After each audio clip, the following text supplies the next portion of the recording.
Bueno, muchachos, continuamos con nuestras clases remotas. Por aquí estoy mirando las fotos de algunos de ustedes, unas fotos muy bonitas que han colocado en sus perfiles. Todavía veo que le falta a algunos compañeros que coloquen su foto. A Angélica María le falta la foto, a Javier Andrés le falta la foto, Shabima también le falta la foto. ¿Quién ve por acá también que le falta la foto? Fabiana Stephanie. ¿Quién más falta por acá? Brenda, le falta la foto para que porfa le coloquemos a todas las fotos. Esa es la tarea para esta semana, ponerle foto a los perfiles en Teams. Otra cosa, muchachos, que les voy a pedir es que cuando ingresen al campus virtual, ahí hay un espacio que se llama fotos de nuestra carrera. Nadie ha subido fotos hasta ahora. Si fuera el Face ya estuviera llena esa vaina. Entonces, les pido para que porfa suban fotos de su carrera que les traiga bonitos recuerdos o que les parezcan graciosas. Todo eso es importante para motivarnos en este tiempo de pandemia. Doctor, yo le iba a decir que yo pues entré a revisar dónde se colgaban las fotos, pero realmente no me daba como la opción de subirla, de agregar alguna. A ver, voy a revisar eso porque pues yo nunca había hecho eso, los foros, pero voy a revisar. Gracias, María Alejandra, voy a revisar. ¿Listo? Bueno, vamos a continuar con nuestro tema de hoy. Porfa, muchachos, no se olviden que tienen que entrar a las clases remotas. La plataforma todavía no se me ha habilitado para subir faltas, pero ya las voy sumando, la asistencia ya la tengo listita y cuando me den ya la potestad para subir faltas, voy a empezar a subir faltas. Y recuerden que con un 20% más de ausencia de las clases remotas, pues se pierde la materia. Bueno, voy a compartir mi pantalla.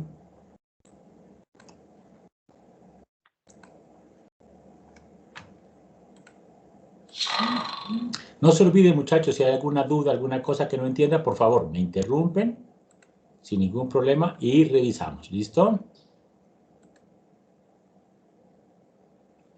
Bueno, muy bien. ¿Sí la están viendo? Sí, doctor. Sí. Bueno, perfecto. Entonces vamos a revisar hoy, miren, el famoso ACV, ataque cerebrovascular, que es el término que más se está imponiendo a nivel mundial, o el que todavía manejamos en Latinoamérica, que es accidente cerebrovascular. Vamos a hacer una pequeña introducción. Miren, las estadísticas. Pues yo les decía a ustedes en una anterior clase que a mí, pues poco me gusta esa vaina de epidemiología, de administración en salud. Para eso soy malo y son de las cosas que menos me gusta, pero todas son muy importantes para nuestra carrera. Y aquí, miren, la epidemiología es relevante para determinar las conductas de los países frente a las enfermedades. Y miren estos datos que es importante que lo conozcamos. Teniendo en cuenta que la enfermedad cerebrovascular es la segunda causa de muerte a nivel mundial. ¿Listo? Y la primera causa de invalidez en la población adulta en el mundo. Son las definiciones que ha hecho la OMS y la última está en el 2015. La primera, acuérdense que es la enfermedad coronaria, esa es la principal causa de muerte en el mundo. La segunda está la enfermedad cerebrovascular. Y tristemente, miren, las secuelas invalidantes que produce en un tercio de los pacientes, de cada 3 pacientes que les da una ACV, uno queda con una secuela invalidante permanente. Y más complejo también, mire, la parte cognitiva que también se ve afectada. 1 de 4 pacientes que les da una ACV terminan con un deterioro cognitivo de diferente grado. Vamos a ver un poquito la definición, ¿no? Realmente para hablar de la definición de una ACV tenemos que tener en cuenta muchas cosas. Primero que la que utiliza la OMS es que es una condición clínica caracterizada por una disfunción cerebral de una parte específica del cerebro que se sucede de forma aguda y que se puede deber a una isquemia, o sea, falta de irrigación sanguínea, o a un sangrado intracerebral. En Colombia, miren, también es igual, es la segunda causa de muerte entre las enfermedades circulatorias y la incidencia es relativamente importante. Ahí vemos una imagen, más adelante vamos a especificar los tipos de ACVs que existen, pero vemos que en a grandes rasgos se clasifica como isquémico y hemorrágico. El isquémico, en el cual se ve obstruida la circulación por un coágulo u otro elemento que bloquea el flujo sanguíneo para una determinada parte de nuestro cerebro. Y el hemorrágico, en el cual que hay un sangrado, como su nombre lo dice, dentro del parénquima cerebral, que pues lógicamente destruye las células nerviosas de esa ubicación. Y miren, también el ACV se define también como un síndrome clínico de origen vascular, en el cual se caracteriza porque aparecen síntomas y signos rápidamente progresivos y que son debidos a una pérdida en la función neurológica focal y que dura más de 24 horas, o sea que está establecido y que dura más de 24 horas. Tristemente, como les digo, es la segunda causa de muerte a nivel mundial y se dice que inclusive por cada ACV sintomático que existe, se estima que hay 9 infartos silentes que realmente la gente no consulta y que impactan en el nivel cognitivo por lo general de las personas.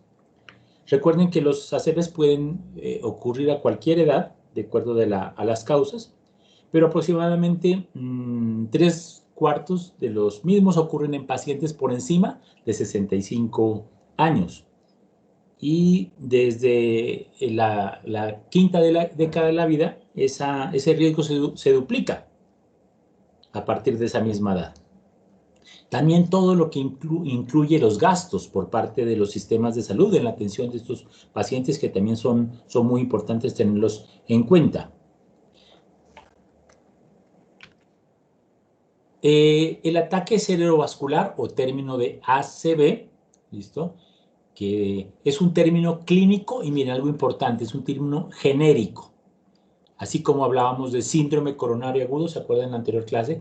Es un término genérico para uso en el sistema prehospitalario y en urgencias, cuando recién llega nuestro paciente. Entonces uno dice un ataque cerebrovascular, un ACV, o en nuestro medio, o sea, en Latinoamérica se ha utilizado también un término que es muy utilizado, que es el de accidente cerebrovascular. Pero la literatura universal busca que se unifique el término a ataque cerebrovascular como tal. En los gringos, los países nórdicos, utilizan también otros términos como el stroke. Entonces, cuando uno ve stroke, hace referencia también al mismo ataque cerebrovascular. Y en España, en España utilizan mucho los términos de ictus y de apoplejía. Entonces, usted coge un artículo español y le dice, hablamos de la apoplejía y del ictus. En Colombia no es tan frecuentes esos términos. Y son terminología aprobada por la Real Academia de la Lengua, pero como le digo, en nuestro medio no se han popularizado, por decirlo así. Esta es una gráfica muy importante, muchachos, que yo la traje aquí. Es un resumen de la clasificación de los ataques cerebrovasculares y es importante que la tengamos en cuenta. Miren, de todos los ataques cerebrovasculares, ¿listo? El 87%, la gran mayoría, miren, son de tipo isquémico, por obstrucción de un flujo arterial. Y el 13% van a ser de tipo hemorrágico, ¿listo? Entonces, y de los isquémicos, que son la gran mayoría, entonces vamos a ver las diferentes causas que se pueden suceder. Entonces, el 30% es una enfermedad cerebrovascular y es un infarto aterosclerótico. Se tapó una arteria por una placa aterosclerótica y no se perfunde un grupo neuronal específico. ¿Listo? El 25% está dado por infartos lacunares. Cuando usted escucha el término infarto lacunar, hace referencia a un problema de arterias de pequeño diámetro. Los infartos lacunares, o cuando usted escucha el término lacunar, por lo general hace referencia a compromiso menor de 1.5 centímetros, dado por la alteración en las arterias perforantes cerebrales. El 20%, mire, son de origen cardioembólico, un émbolo que se produce en el corazón por problemas valvulares o por arritmias como la fibrilación auricular y que se desplaza a través de la circulación carotidia hacia el cerebro. Entonces es una causa también importante. ¿Listo? Importante también, miren, es un grupo, 20% infarto de causa no habitual. Y ahí, miren, en las causas no habituales encontramos muchísimos. Por ejemplo, aquí están las vasculitis producidas por enfermedades infecciosas. Por ejemplo, la sífilis también puede dar vasculitis y puede dar ACVs. Disección de las arterias intracraneales. Aquí también metemos los trastornos de hipercoagulabilidad. Por ejemplo, el síndrome antifosfolípido, y eso son causas importantes, por ejemplo, en pacientes jóvenes. Problemas de la viscosidad sanguínea que trae alteraciones en el flujo, por ejemplo, las policitemias, las trombocitosis esenciales, enfermedades poco comunes, hemoglobinopatías, por ejemplo, las talasemias pueden dar una ACV. Son muchísimas las causas. Inclusive, miren, las trombosis también de origen, por ejemplo, por anticonceptivos orales, a veces cuando uno lo veía, cuando antes eran de macrodosis de estrógenos en concentraciones altas, que también se asociaba a este tipo de patologías. La anemia de células falciformes en los pacientes de raza negra también es una causa frecuente de accidentes cerebrovasculares. Aquí con relación a los infartos cardioembólicos, que son el 20% de los casos, puede ser, como les digo, en fibrilación auricular, en cardiopatías reumáticas, en estenosis mitral, estenosis valvulares. Después de un infarto pueden formarse también vegetaciones también de válvulas cardíacas cuando hay una endocarditis infecciosa. Hay muchísimas causas. Por ejemplo, también puede ser después de una cirugía cardiovascular, que se forme un coagulito y se desprende y se vaya a hacer esas lesiones. Hay otras causas también poco vistas que también son de tipo embólico, por ejemplo, coágulos venosos que pasan del lado derecho al izquierdo a través por ejemplo, de un foramen oval permeable, de una alteración de la pared congénita de la aurícula. Por ejemplo, también puede ser después de cateterismos coronarios, se puede suceder también un émbolo y migrar. Los infartos, cuando uno habla también de esto de infartos lacunares, o sea, de la arteriopatía de pequeños vasos, como les decía inicialmente, son infartos que tienen por lo general menos de 1.5 centímetros de tamaño y se debe a problemas de las arterias perforantes cerebrales. La causa por lo general de estas lesiones es la degeneración de la capa media, de la capa muscular de las arterias de pequeño calibre que se reemplazan por lípidos y por colágeno y terminan obstruyéndola. Estas lesiones de infartos lacunares, pues lógicamente se dan en pacientes ancianos con factores de riesgo como diabetes o hipertensión mal controlada. Miren, y acá en el 5% también tenemos un dato importante que son causas no precisadas. A veces, y eso pasa, hay pacientes que tienen ataques cerebrovasculares y no se encuentra una causa clara. También estos los nombra la literatura como causas criptogénicas que se desconocen o idiopáticos. ¿Listo? Inclusive ahí pueden estar metidos, como les digo, situaciones poco frecuentes. Por ejemplo, aquí también están los casos de consumo de sustancias psicoactivas. Por ejemplo, la cocaína puede dar también un infarto por vasoespasmo. Se puede dar también el hecho. ¿Listo? Muchas causas están representadas dentro de las criptogénicas. Los hemorrágicos, entonces también una clasificación grandota, miren. Hay de dos tipos. Hemorragia cerebral, que puede ser parénquima cerebral puro, que se considera parenquimatoso, o que hay hemorragia en los ventrículos, listo, en el sistema ventricular, o hemorragia subaracnoidea, que también está en el 30% de los pacientes. ¿Listo? Entonces, miren, vamos a hablar los dos tipos. El más importante, por casuística, acordemos que el 87% de nuestros pacientes van a tener un ataque cerebrovascular de tipo isquémico. Entonces, aquí podemos ver la definición. es la instalación rápida y aguda de signos clínicos que reflejan una disfunción en la circulación focal o global en el cerebro, y la causa siempre va a ser de tipo vascular, ¿listo? En la cual se afecta la perfusión de la sangre a las neuronas y que pues tiene una duración mayor a 24 horas cuando ya está establecido el proceso. Recordemos, miren, que el cerebro recibe el 20% del gasto cardíaco, un valor muy importante, y se dice que aproximadamente 800 centímetros de sangre circulan en el cerebro, en nuestro cerebro, cada minuto. Entonces, se dice también, inclusive, interesantes datos, una gotica de sangre que fluye a través del encéfalo tarda más o menos 7 segundos para pasar de la arteria carótida a la vena yugular. O sea, el recambio es muy rápido, ¿listo? Ese flujo continuo se requiere debido a que el cerebro, miren, importante, el cerebro, acuérdense que es un órgano que no almacena ni glucógeno ni glucosa para su funcionamiento, y de manera casi exclusiva obtiene su energía para el metabolismo por la glucosa sanguínea, por el metabolismo aeróbico. ¿Listo? Entonces, esa es la importancia. Y todo, pues, las cuestiones también seculares que se pueden dar por estas patologías. Otro término que también se utiliza mucho y es el famoso AIT. Cuando usted escucha el AIT, el ataque isquémico transitorio. El ataque isquémico transitorio es un episodio temporal que ya está definido, y eso ha cambiado en relación al tiempo. Se dice que para hacer un AIT tiene que ser un episodio de menos de 1 hora, miren, menos de 1 hora, con un déficit neurológico que se causa por una isquemia focal, cerebral espinal retiniana, sin cambios en las imágenes, o sea, en la tomografía, y, ojo, completa recuperación posterior. ¿Listo?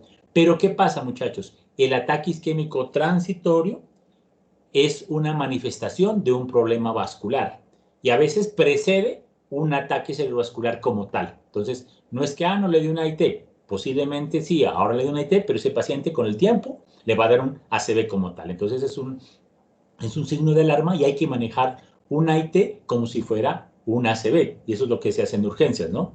El paciente se recuperó, no, pero hay que hospitalizarlo para hacerle estudios porque son parte del mismo proceso.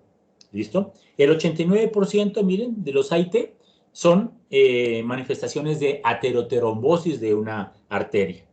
El 11% pueden ser también de tipo embólico, entonces por eso hay que buscarle qué está pasando, si hay alguna fuente embolígena que puede estar produciendo un episodio isquémico transitorio. ¿Listo? Los síntomas, pues, lógicamente, se van a dar de acuerdo al territorio cerebral comprometido, y también los AIT se pueden asociar a vasoespasmo cerebral o a placas ateroscleróticas que están en riesgo de romperse y de formar un proceso obstructivo como tal.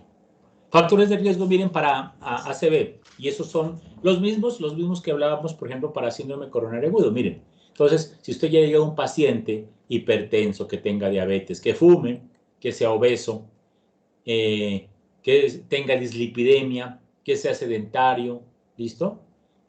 Factores también de tipo no modificables. La edad, entre más edad tenga uno, pues más riesgo de ser una ACV. El género, a los hombres nos da más ataques cerebrovasculares que a las mujeres. Y factores genéticos, la herencia, que es tan importante preguntar, que a veces uno se olvida en la anamnesis. No, es que mi papá se murió de una ACV a los 50 años y mi abuelito se murió de una ACV a los 70 años. Y yo tengo 45, entonces tengo más riesgo, la susceptibilidad genética que existe para muchas otras enfermedades. La fisiopatología, y esto también es importante que la conozcamos. Lógicamente, miren, la isquemia se produce cuando se disminuye el aporte de oxígeno al encéfalo o se obstruye totalmente la circulación. Miren lo que les decía, ¿no? La neurona es muy sensible a la disminución de oxígeno porque tiene una altísima tasa metabólica. El recambio metabólico, como les decía, es muy alto. Y no tiene reserva energética porque no hay glucógeno. El cerebro no acumula glucógeno como lo hace el hígado u otros órganos. ¿Listo? El metabolismo de la neurona es dependiente casi en un 100% de la glucosa y hace que el daño sea irreversible. Inclusive después de 5 minutos ya se empieza a ver daño neuronal importante. Miren, cuando nosotros hablamos también de un ataque cerebrovascular, se habla de unos términos que uno ha escuchado por ahí en las clases o en conferencias, que es la famosa área de penumbra cerebral. Entonces, cuando se obstruye una arteria en el cerebro, el área infartada es el centro, ¿listo? Donde se necrosaron las neuronas. Pero esa está rodeada de otra región en que el flujo está reducido, ¿listo? Y se está alterando la función, ¿listo? Pero no lo suficiente como para terminar en un infarto irreversible. Esa área de penumbra isquémica es el área que tenemos que salvar a toda costa en un paciente que ya tiene establecido pues uno de estos eventos. Y aquí estamos viendo un gráfico muy, muy bonito. Miren, entonces este sería el core, es el cuerpo, donde está la necrosis de las neuronas. Pero alrededor, miren, está el área de penumbra, ¿listo? Que es área todavía susceptible de mejoría, de que no termine en necrosis. Y más afuera está una área que ya hay algo de disminución del flujo, ¿listo? Que lógicamente se asocia también a recuperación de la función neurológica del paciente. Y lo que les decía es que el metabolismo neuronal es dependiente casi en su totalidad de la glucosa, ¿listo? Y la muerte, miren, la muerte celular por necrosis pues es atribuida a la marcada disminución en el aporte de la energía, de la glucosa, del ATP, del oxígeno, del adenosíntrifosfato, que lleva a daños de la membrana celular y alteración en la permeabilidad de los iones. Por eso se muere la neurona. Cuando el flujo sanguíneo cerebral se disminuye, la supervivencia del tejido en riesgo se afecta muchísimo y la duración de la isquemia, pues lógicamente es un factor que lleva a mayor daño, así como también la presencia de circulación colateral. Si el cerebro tiene circulación colateral, pues buena, eso hace que sea menos propenso a su daño. Otra consecuencia directa que pasa cuando la neurona se enfrenta a la hipoxia es que se dañan las bombas que intercambian iones, como por ejemplo la bomba sodio-potasio ATPasa. Ingresa el sodio a la célula y se inflama, se hincha la neurona y produce lógicamente muerte celular. El calcio también está implicado. En los estudios muestran que el calcio tiene un papel importante en el proceso de muerte neuronal. También hay aminoácidos excitatorios como el glutamato, como el N-metildiaspartato, que son sustancias que se producen con la hipoxia que contribuyen a que el calcio intracelular aumente, y eso hace que se activen nucleasas, se activan fosfolipasas que dañan la neurona y pues llevan a la muerte celular. La liberación de esos lípidos que también se ven en esos procesos hipóxicos contribuye a la formación de otras prostaglandinas y generación de muerte celular. Normalmente, miren, el flujo sanguíneo cerebral, que es el flujo que recorre el cerebro, va de acuerdo a la presión arterial media que tenga el individuo, en un rango que va desde más o menos 65 hasta 150 milímetros de mercurio. El cerebro está bien perfundido, pero cuando se baja por menos de 60 o por encima de 150, ya hay lesiones, ¿listo? Se altera la perfusión cerebral. Y eso incluye una serie de eventos importantes, con lo que les decía, se disminuye el ATP, se disminuyen las concentraciones de sodio extracelulares y entra en la célula y aumenta el calcio, hay acidosis, aumenta el lactato, se aumentan los radicales libres, y que todo va a llevar, pues como les digo, a la muerte celular. Esto de que ven aquí en verdecito, que es la oligoemia benigna, se asocia cuando el flujo cerebral es mayor a 17 milímetros por gramo de tejido cerebral, pero cuando ya la circulación cerebral, por decirlo así, está por debajo de 10 mililitros por minuto por cada 100 gramos de tejido cerebral, ya se muere la célula y los cambios son de tipo irreversible. La causa más frecuente de un infarto, lógicamente, es la obstrucción de un vaso arterial. Se tapó la arteria, ¿listo? Y puede pasar en cualquier sitio del árbol cerebral arterial. La obstrucción puede ser dos causas. Primero, que se tape el vaso in situ, o sea, una placa aterosclerótica. Y la otra, que hablábamos, que era el embolismo arterial. Recuerden que la etiología aterosclerótica que es más frecuente que la causa embólica según los estudios. Causas de trombosis cerebral, entonces también la aterosclerosis, disecciones de las arterias per se, vasoespasmo que se ve también, por ejemplo, en el consumo de cocaína, estados procoagulantes, síndromes antifosfolípidos, yo qué sé, muchas otras cosas que pueden sucederse también en arteritis por procesos, por ejemplo, autoinmunes, que también se dan, ¿no? Alteraciones hematológicas, policitemias, problemas de coagulación, pacientes con afecciones procoagulantes, trombosis de senos cerebrales, que también se puede dar como causa de esas patologías.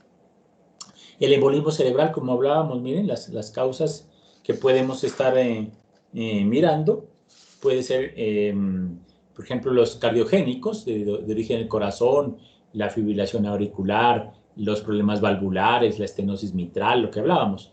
El embolismo arteriogénico, una arteria se tapa y ese coágulo se desprende, por ejemplo, puede ser la enfermedad carotidia, que se forman placas en las carótidas, se desprenden, miren, como está aquí el dibujito, este gráfico de acá, miren, la circulación, alguna de las arterias se obstruye también. Y hay inclusive embolismos de causa no determinada. Después de los estudios no se encuentra la causa que produjo el embolismo en algunos pacientes. Aquí vemos, miren, la circulación, hablamos un poquito de la anatomía, las arterias vertebrales, la arteria basilar, ¿se acuerdan del famoso polígono de Willis que hay en el cerebro? Las arterias en el cerebro, acuérdense que las más importantes son la arteria cerebral anterior, la arteria cerebral media y la arteria cerebral posterior, pues que dependiendo de la localización de la obstrucción van a dar sintomatología. Y acuérdense que siempre, cuando hablamos, por ejemplo, acuérdense que como se decusa la vía piramidal por la anatomía, siempre si el evento fue en el lado derecho del paciente, la sintomatología va a ser en el lado contrario, ¿listo? Por la decusación de las vías. El diagnóstico, miren, de estos eventos, pues básicamente es clínico. Es clínico, la historia clínica, el paciente o los familiares refieren que presentó una instalación súbita de un déficit motor o de sensación en un lado del cuerpo. Y cuando ese compromiso vascular compromete el hemisferio dominante, el paciente va a estar afásico. Y eso es importante tenerlo en cuenta. No todos los ataques cerebrovasculares dan afasia, solamente cuando se compromete el hemisferio dominante. Si yo soy, por ejemplo, diestro, yo soy diestro derecho, uso mi lado derecho. Mi cerebro dominante es el izquierdo, entonces si se me presenta una ACV en el lado izquierdo, pues voy a tener afasia. Otra cosa importante, miren, puede haber también otros síntomas bilaterales, por ejemplo, defectos motores sensitivos. Pueden sugerir cuando usted encuentre un paciente y se puede dar ese caso. Uno piensa que una ACV solamente es unilateral, no. Puede haber compromisos bilaterales cuando las lesiones son más abajo, cuando son en el tallo cerebral o cuando son en el cerebelo pueden dar síntomas bilaterales. Miren, esta es una escala prehospitalaria muy conocida por todos, la escala de Cincinnati. La escala de Cincinnati la utilizan mucho los paramédicos en las ambulancias para determinar, y uno la usa también en urgencias como una manera rápida de hacer un tamizaje para un paciente si tiene un déficit neurológico que puede ser una ACV. Entonces, miren, eso es muy importante. Esta es la famosa escala de Cincinnati que le hicieron allá en esa ciudad de Estados Unidos, un estudio grandote que hicieron por allá a finales de los 90s, y que es muy fácil hacerlo. Entonces, al paciente se le dice que muestre los dientes o que sonría. Entonces, si usted ve que el paciente tiene una parálisis facial, ¿listo? Ese es un criterio positivo de esto. Le dice al paciente que cierre los ojos y que extienda los brazos hacia adelante con las palmas hacia arriba. Y cierre los ojos y sostenga los brazos hacia arriba. Entonces, usted ve que uno de las extremidades se va cayendo, se va disminuyendo, se va cayendo, se va cayendo. Es un dato positivo que se considera anómalo. ¿Listo? Y al paciente le puede decir que repita un refrán. Repita un refrán. Entonces, aquí hay un ejemplo. O algo que sea conocido. Entonces, si el paciente no lo hace bien, ¿listo? O arrastra las palabras, o no puede hablar bien, pues se considera.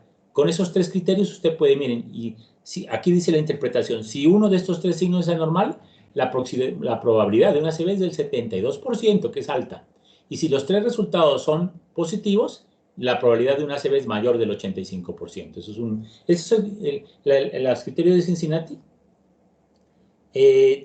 fueron muy utilizados, miren, porque, pues, como les digo, la presencia de una sola normalidad de la escala de Cincinnati ya tenía una sensibilidad comunicada del 59%, es una sola, y una especificidad más o menos del 90-92%. Pero, miren, hace algunos años, ya está más de moda, por decirlo así, la escala de evaluación de Los Ángeles.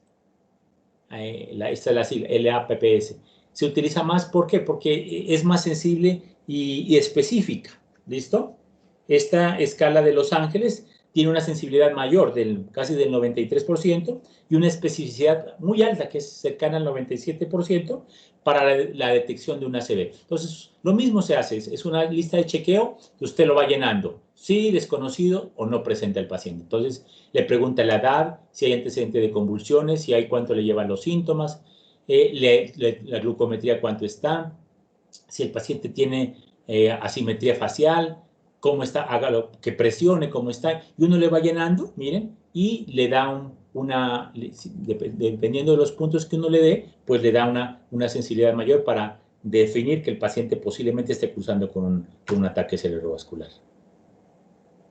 ¿Qué vamos a encontrar? ¿Qué vamos a buscar en la historia clínica? Entonces, siempre, muchachos, no se olviden, factores de riesgo. Así como hablábamos de factores de riesgo para el síndrome coronario agudo, también para la enfermedad cerebrovascular, que tiene, pues, muchas similitudes en cuanto a la etiología. Diabetes, dislipidemia, enfermedad cardíaca, arritmias como la fibrilación auricular, problemas valvulares, fumadores.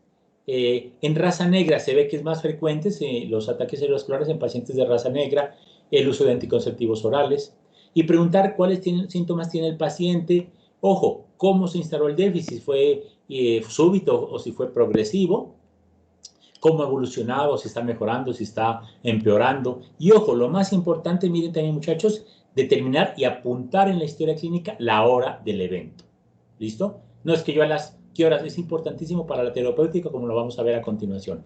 Y ojo, si un paciente, por lo general eso pasa con los viejitos, vive solo, la última vez que lo vieron sin déficit, se toma la hora de sucedido el evento. Entonces, no, es que el viejito se acostó a las 9 de la noche y ahora en la mañana que lo fuimos a ver ya estaba hemipléjico. No, la hora que uno la toma es en la última hora que lo vieron al paciente normalito. ¿Listo? O si fue que el paciente se acostó y se levantó ya con el déficit, se toma la hora en que el paciente se acostó como la hora de sucedido el evento. También hay que tener en cuenta si el paciente está tomando antiagregantes plaquetarios, está anticoagulado, y eso uno lo orienta pues, a la etiología. Y miren, este gráfico es muy, este gráfico que les traigo aquí, esta tabla, es muy importante porque miren todos los signos y síntomas de acuerdo a la correlación nos van a dar un síndrome, de acuerdo a la arteria comprometida. Entonces aquí, arteria cerebral anterior, arteria cerebral media, que es frecuente, arteria cerebral posterior y el sistema oftálmico vertebrovascular. Entonces, ¿cuáles son los síntomas? Si el paciente se le obstruye, por ejemplo, la arteria cerebral anterior, va a tener una hemiparesia contralateral a la lesión, pero va a ser más importante en los miembros inferiores. Un gráfico que alguna vez por ahí lo vi y no lo volví a encontrar. Este es el cerebro, por decir algo, esta es la parte anterior y esta es la parte posterior, los lóbulos occipitales. Un profesor alguna vez me decía, usted coloque al paciente como si estuviera acostado. Entonces, cuando el compromiso es de la cerebral anterior, más compromiso es de los miembros inferiores. El compromiso motor es más de los miembros inferiores. ¿Listo? Entonces, en cambio, cuando es de la cerebral media, el compromiso es mayor en los brazos, en las extremidades. ¿Listo? Y cuando es la cerebral posterior, básicamente el paciente lo que va a presentar es compromiso visual. Puede tener hemianopsias, cegueras corticales, ¿listo? Y a veces, miren esto, yo les digo, muchachos, que uno tiene que tener pilas, por ejemplo, con esos pacientes que llegan a consulta. No, es que no estoy viendo por este ojo, desde ayer no veo nada por este ojo. Uno muchas veces lo orienta por la parte de oftalmología, pero eso puede ser un ataque cerebrovascular con compromiso de la arteria cerebral posterior. Hay otros compromisos también, miren lo que les decía, cuando se compromete la arteria oftálmica, que es una rama importante de la carótida interna, pues el paciente tiene neumaurosis, pérdida súbita de la visión. Y esa es una sintomatología que a veces eso retarda el diagnóstico porque uno cree que ese problema es oftalmológico y es un problema de tipo vascular. También puede haber muchos otros síntomas si se compromete el sistema vertebrovascular. Y esos son los pacientes que es más difícil hacer el diagnóstico, pero por lo general lo que orienta es que hay un déficit unilateral, pero también puede ser bilateral de pares craneales. Acuérdense cuando les comentaba que si el problema vascular es en el tronco cerebral, puede haber compromiso bilateral, que es más difícil hacer el diagnóstico, y sobre todo cuando hay deterioro de la conciencia. Cuando un deterioro del estado de la conciencia puede ser secundario también a un ataque cerebrovascular. ¿Cómo vamos a hacer el examen físico de los pacientes? Pues miren, siempre que tengamos un paciente con un ataque cerebrovascular, tenemos que examinarlo muy bien. Y el examen neurológico hay que hacerlo de acuerdo a esta escala que utiliza el Instituto Nacional de Salud de los Estados Unidos, el famoso NIS. Pues cuando usted escuche o hágale, y eso a veces pasa, que llega el neurólogo y le dice a uno, vea, hacele el NIS. El NIS es esta escala de valoración de los pacientes con ACV para determinar la severidad de la misma y a uno le dan la clasificación y eso es una clasificación pronóstico también y sirve para hacer un estadiaje. Entonces, si usted le dio 0, es que el individuo está sin síntomas. Si tiene 5 de puntaje o menor, es un déficit leve. Si tiene de 6 a 21, es un déficit moderado. Y si le da 22 puntos, es un déficit severo. Entonces, miren, la clasificación del NIS no se la saben ni los neurólogos, muchachos. Eso es complejo porque es muy largo. Entonces, ¿uno qué hace? Miren, ¿uno qué hace en esos casos? Pues este es el NIS. Entonces, usted tiene que coger, bajarla de internet y bajar la escala del NIS y ponerse a examinar al paciente. A ver, ¿cuánto? El paciente está alerta, 0 puntos. Está somnoliento, 1 punto. Estuporoso, 2 puntos. Y entonces usted va choleando según lo que va encontrando. Bueno, le pregunto, ¿en qué mes estamos? ¿Cuántos años tiene, señor? Si me dice que ambas están correctas, le puse 0 puntos. Y una correcta, otra incorrecta, le voy tachando aquí, muchachos. Señor, abra y cierre los ojos. Abra el puño, apriéteme la mano. Entonces lo va llenando uno. Miren, todo esto tiene. Si ve el paciente tiene parálisis facial, le pone. Si cómo está el miembro superior o inferior. Si tiene movimiento contra gravedad. Todo es un examen físico que usted va a llenar todo esto. Cómo está la sensibilidad, cómo está el lenguaje. Si está disártrico. ¿Listo? Este es el famoso NIS. Pero miren, eso como les digo es muy complejo. ¿Yo qué les recomiendo, muchachos? Saquen su celular. Ahora, pues hasta los neurólogos ya lo hacen pues el celular nos debe servir muchísimo. A nosotros los médicos nos sirve cantidades. No solamente para chatear, para whatsappear, sino también para hacer nuestra práctica clínica diaria. Entonces, usted coge su celular y miren, esta es una aplicación muy bonita. Yo la tengo instalada en mi celular que se llama NIS. Lo puede bajar del Play Store o del App Store, los que tienen iPhone, y lo instalan. Entonces, rapidito usted le va dando el aplicativo y él le va diciendo qué examinar y usted va poniendo los puntos. ¿Listo? Entonces, tiene 11 ítems que usted 11 ítems o casillas que usted las va llenando, ¿listo? De acuerdo al examen físico y nos va a dar la clasificación de la severidad del ACV. Y uno puede decir, no, es un paciente con un ACV posiblemente isquémico con un NIS de 10 puntos, ¿listo? Entonces sirve para hacer inclusive el seguimiento de los pacientes. El examen físico también aparte, no se olviden los signos vitales que son tan importantes. Nunca olvidarnos de los signos vitales, nunca. Siempre ver cómo está la frecuencia cardíaca, cómo está la presión, cómo está el pulso. Busque arritmias. Aquí hay que buscar arritmias porque puede ser, ¿qué pasa si encuentro un paciente con una ACV y le encuentro que tiene una fibrilación auricular? Está arrítmico. ¿Qué puede ser eso? La etiología. Embólica. Claro, muy bien. Entonces puede ser un embólico, claro. Acuérdense que de los ACVs isquémicos, que son la gran mayoría, el 87%, hasta el 25% puede ser embólicos. Muy bien, entonces pienso que esa es una de las causas. Hacer examen físico neurológico completo, hacerle el NIS. Miren, muchos, y les soy sincero, aquí en nuestro medio en Pasto, muchos especialistas no hacen la clasificación del NIS. Sobre todo los que les gusta hacer son los neurólogos. Los neurólogos si les gusta, pues, y lo ideal, miren, y es muy bonito, la otra vez miré una remisión de un paciente, de una ACV, de un estudiante de la cooperativa, casi lloro de la emoción, que le sacaba el NIS, se dio se dio el tiempo para hacerle la clasificación del ACV y para poner bien juicioso sacarle el NIS. O sea, eso es muy chévere y algo que yo siempre les voy a recomendar, muchachos, cuando ustedes estén trabajando, haciendo su rural, yo que sé, siempre hagan las cosas de la mejor, sean bien pulidos en sus remisiones, en la valoración de sus pacientes. Eso a uno como médico en los servicios de urgencias, cuando le llega una remisión bien hecha, a uno le da alegría. A mí me da alegría y digo, qué chévere este médico, ¿dónde será? A ver cómo se llama este médico. Y qué chévere saber que la gente es juiciosa, dedicada. La otra vez me llegó una remisión que no, una remisión supremamente bien hecha, bien completa. Yo lo mandé a felicitar. El médico no fue, pero le dije a la enfermera, al auxiliar, que mis felicitaciones para ese médico porque excelente remisión. Hay cosas que es también muy bonito que uno felicite a sus propios colegas por hacer las cosas bien. Miren, hay cosas que imitan el ACV, son los diagnósticos diferenciales. Y los griegos los llaman los stroke mimics, los diagnósticos diferenciales de un ACV, de un ataque cerebrovascular. La epilepsia, a veces hay tipos de epilepsia. ¿Se acuerdan de qué es la crisis epiléptica de Todd? A ver, ¿quién se acuerda de los que les gustaba la neurología? A ver, ¿quién se acuerda? ¿Qué es la crisis epiléptica de Todd? ¿Se acuerdan o no se acuerdan? Y clínica del adulto.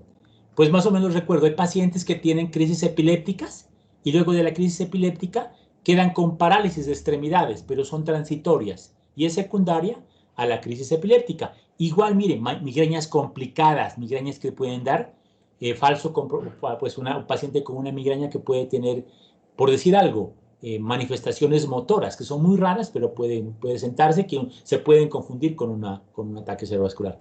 Pacientes que presentan síncopes, alteraciones de electrolitos, y eso es muy importante, muchachos, porque la alteración de electrolitos puede darnos síntomas neurológicos que se corrigen al solucionar el problema metabólico. La hipoglicemia, muchachos, esta vaina sí hay que tenerlo harto importancia. Muchachos, recomendación, tip número 1. Todo paciente que llegue con diagnóstico de ACV, primer examen que le va a hacer usted es una glucometría. La glucometría, porque puede ser una hipoglicemia que le esté dando los síntomas neurológicos. Y eso nos ha pasado, que llega el paciente con sospecha de ACV y lo que tiene es una hipoglicemia a la berraca. Entonces siempre hacer una glucometría porque es un examen muy rápido. La hiponatremia, la hipocalcemia puede dar síntomas neurológicos, muchachos. ¿Listo? Encefalopatías metabólicas por muchas cosas. Las crisis hipertensivas pueden dar síntomas neurológicos que se corrigen al mejorar la presión arterial, sobredosis de medicamentos. Los tumores del sistema nervioso central, encefalitis, virales, los hematomas subdurales también pueden parecerse a un ACV. ¿Listo? Ojo, lo más frecuente en nuestro medio que todo el mundo cree que una parálisis facial es un ACV. Sí, cuando es de origen, lógicamente, cuando es de origen central, con las características semiológicas que ella tiene, puede ser un ACV, pero ojo, la gran mayoría de parálisis facial que uno ve en consulta son parálisis de Bell, o sea, las parálisis que llamamos a frigori o idiopáticas, que no se consideran lógicamente un ataque cerebral.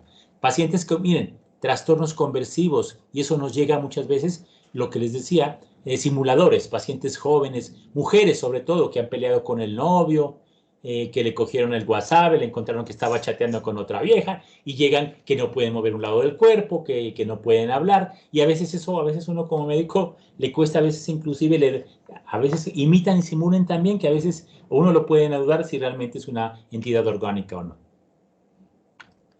Este es el famoso FAST. FAST, los gringos lo utilizan mucho porque es una mnemotecnia como para buscar rápidamente que un paciente tenga síntomas de una ACV. F de asimetría facial, A de paresia de alguna extremidad, S de trastorno del lenguaje, listo, que esté hablando mal, disartria, afasia, y la T es importante por el tiempo de evolución para lo que hace referencia al tratamiento, como lo vamos a ver a continuación. Ayudas diagnósticas. Hablemos un poquito de ayudas diagnósticas. Miren, lo más fácil, lo que encontramos más en los servicios de urgencias, el método diagnóstico más útil es el TAC cerebral sin contraste. ¿Listo? Tomografía cerebral sin contraste o tomografía de cráneo sin contraste, son la misma cosa. Cuando ustedes le digan tomografía de cráneo simple, es el mismo TAC cerebral simple. ¿Listo? Miren, tiene una sensibilidad del 100% para hemorragias. ¿Listo? porque es muy fácil de ver una hemorragia. Para la hemorragia subaracnoidea, acordémonos que hasta un 5% puede ser que no se vea en la tomografía.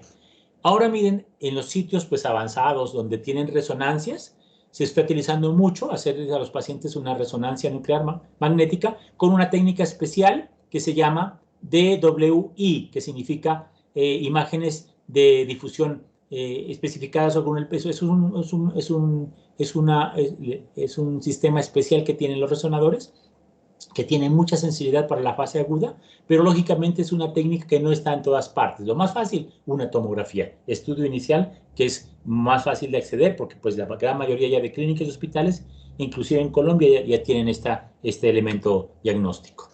Y ojo, ¿qué dicen las guías, muchachos? ¿Qué dicen la guía y sobre todo la Asociación Americana del Corazón? La TAC debería realizarse en los primeros 25 minutos desde que llega el paciente a urgencias. Tristemente, pues ustedes saben, nuestro sistema de salud y por la cantidad de usuarios que hay, la congestión de los servicios, pues esto es muy difícil que se realiza, porque pues en 25 minutos mucha gente todavía ni lo atienden en urgencias.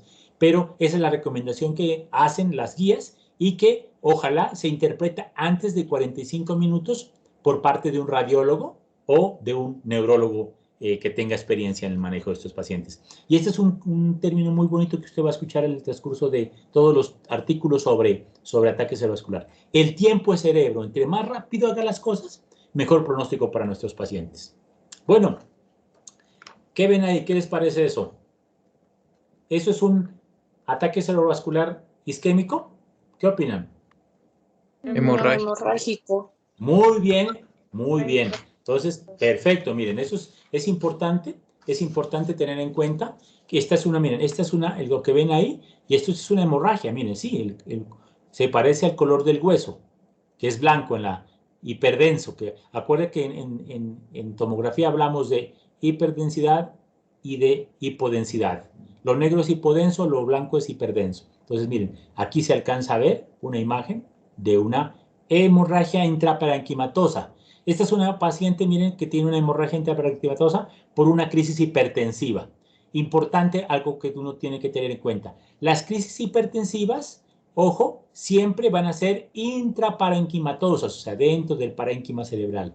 No son, las crisis hipertensivas nunca producen hemorragias subaracnoideas ni hemorragias ventriculares. Entonces, si usted ve una hemorragia subaracnoidea, la causa no es la hipertensión. Las crisis hipertensivas primarias no producen ese tipo de hemorragias. Bueno, ¿dónde está el ACV? ¿Dónde está el ACV? A ver, ¿quién ve el ACV en esas imágenes que les traigo? A ver, ¿quién ve un ACV? ¿O qué es eso? Los que les gusta las imágenes, la tomografía. ¿Qué le ven? ¿Qué le ven de raro a esas imágenes? ¿Será un ACV? Parece un ACV isquémico, el de la derecha. ¿Este de acá? Bueno, ¿alguien tiene otra opción, otra opinión? Doctor, pues el de la izquierda, un hemorrágico por desplazamiento y todo de la línea media. ¿Y este de acá arriba? A ver. Les cuento algo importantísimo, muchachos. No, ninguno de estos es un ACV hemorrágico ni isquémico, miren. A ver, entonces ya les doy esa pista. No es ni ACV hemorrágico ni ACV isquémico, pero la clínica se puede confundir. ¿Qué es esa imagen? A ver, los que les gusta la tomografía, ¿qué es eso? ¿Qué creen que es eso? Échenle cabeza, a ver, ¿qué será esa imagen? No, parece que el de la derecha, Ajá. como que fuera un hematoma subdural, ¿no? Muy bien, miren. Todas las imágenes que están viendo ahí son hematomas subdurales, miren. Aquí se ve. Lo que pasa es que de acuerdo al tiempo de evolución, usted lo va a ver diferente. Miren, este es un hematoma subdural agudo, que la sangre se ve blanquita. ¿Listo? Pero miren, estas son las circunvoluciones del cerebro. O sea que esta es la hemorragia. Esto es un coágulo grandote, un hematoma subdural que está comprimiendo el cerebro, pero no es una ACV, es un hematoma subdural. Acá igual, muchachos, pónganle fe. Aquí está, miren, el hematoma. Lo que pasa es que este hematoma, cuando va pasando los días, se vuelve isodenso, o sea, muy parecido la densidad al resto del parénquima cerebral, pero aquí. Y acá también, miren, está. Entonces, es un hematoma subdural que se puede confundir en la clínica con un ataque cerebrovascular, ¿listo? Entonces, y de forma totalmente aquí, pues vemos que la línea media se desvía, la simetría entre los dos lados está totalmente perdida. Entonces, siempre acordemos que el hematoma subdural es un diagnóstico diferencial de un ACV, ¿listo? Bueno, vamos a otras imágenes. Esos hematomas subdurales, todos esos tres son hematomas subdurales. ¿Qué es eso? ¿Hay un ACV ahí? No, es un epidural. Muy bien, perfecto. Entonces, de entrada, usted le toma esa tomografía y dice, no, ¿esta vaina será para que venga a verlo el neurólogo? ¿A quién llamamos con esta vaina ahí?